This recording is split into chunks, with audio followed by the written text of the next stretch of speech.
Саламатсыздарбы, урматтуу мекендештер, Кызыл Квадрат каналында кайрадан жаңылыктар топтому. Биздин видеолорго лайк басып, жана каналга катталып кетиңиз демекчимин. Рафаэль Физиев 5 декабрда UFC on ESPN 31 турниринин алкагында Жаңы Зеландиялык Брэд Риддел аттуу балбан менен беттеш өткөрдү. Эки мушкердин беттеши 3 раундга созулуп, акыркы раундда Рафаэль Физиев нокаут менен атаандашын жеңип алды. Эске салсак, буга чейин Рафаэль Физиев Кыргызстандын желеги менен чыкпай турганын жана өлкөдөн көчүп кетерин айткан.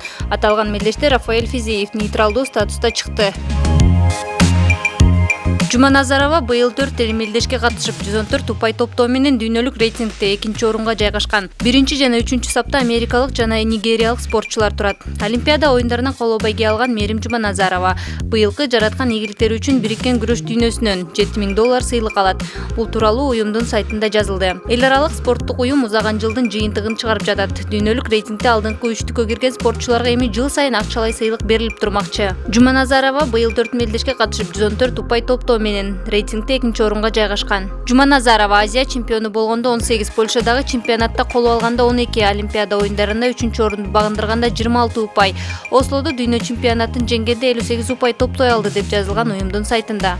Ал эми бириккен күрөш дүйнөсү Айсулуу Тыныбековага быйылкы жараткан ийгиликтери үчүн $10,000 сыйлык берди.